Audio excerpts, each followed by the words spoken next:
नमस्कार, आप देख रहे हैं ZTV इंडिया न्यूज। मैं हूं आपके साथ पलक शर्मा। आइए नजर डालते हैं खबर की ओर। मुख्यमंत्री योगी आदित्यनाथ भदोही में आयोजित इंडिया कारपेट एक्सपो में पहुंचे, जहां उन्होंने एक्सपो का शुभारंभ किया। इस मौके पर उन्होंने कालीन उत्पादों का अवलोकन करते हुए विभिन्न योजनाओं के लाभार्थियों को लाभान्वित किया।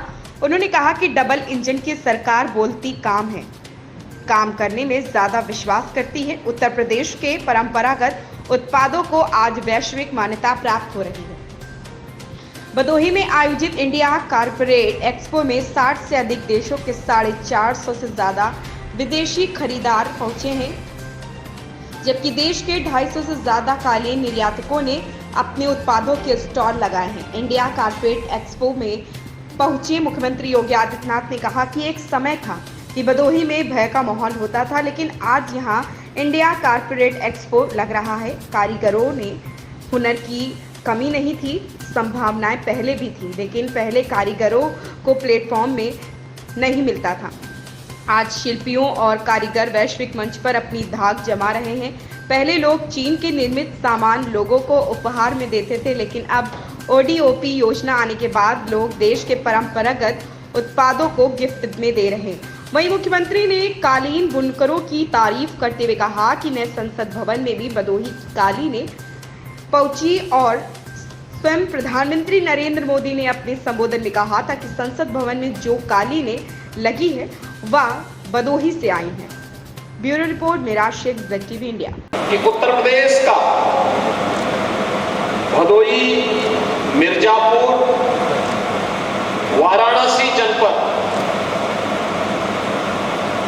ये पूरा एक हब है जो कारपेट के लिए और वस्त्र उद्योग के लिए जाना जाता है।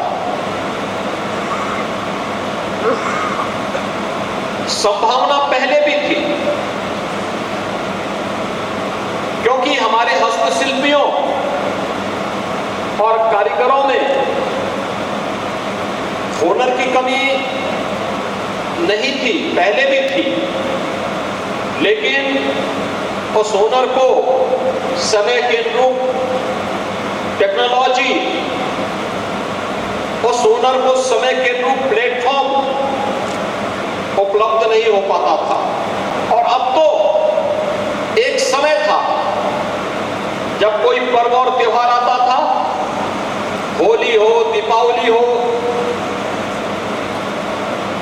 रक्षाबंधन हो, रामनवमी हो, ईद हो, क्रिसमस हो, इन सभी आयोजनों में हम देखते थे कि चीन निर्मित सामान यहां आता था और फिर लोग उसको गिफ्ट के रूप में देते थे।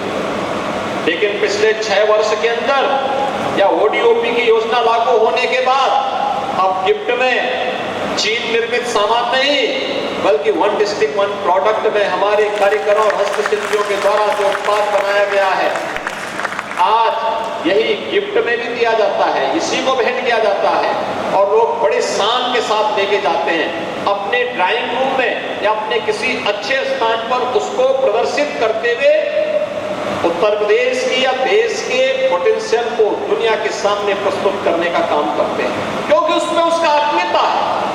नई पार्लियामेंट के उद्घाटन के दौरान जो चीजें हमने देखी कि कारपेट जो लगाया गया था, भदोही के ही कारीगरों ने जाकर के इस कार्य को वहां संपन्न किया। और लंबे समय तक जो मैंने वहां पे देखा कि आखिर पार्लियामेंट के निर्माण को लेकर के जो कार्य वहां पर हुआ, वह हम लोगों के लिए अत्यंत गौरवशाली था, क्योंकि हमारे यहाँ के कारीगरों ने जब वहां पे काम किया तो वहां पर तो मुझे बताया गया कि प्रधानमंत्री जी ने अपने उद्बोधन में भी इस बात को कहा कि यहाँ जो कालीन लगी हुई है, ये कालीन कहीं और नहीं, बल्कि ये कालीन तो उत्तर प्रदेश के भदोही के ही कारीगरों ने इस कालीन को यहाँ पे लगाने में और हस्त निर्मित कालीन को यहाँ के कारीगरों ने ही इस कार्यक्रम को वहां पर लगाने का काम किया है।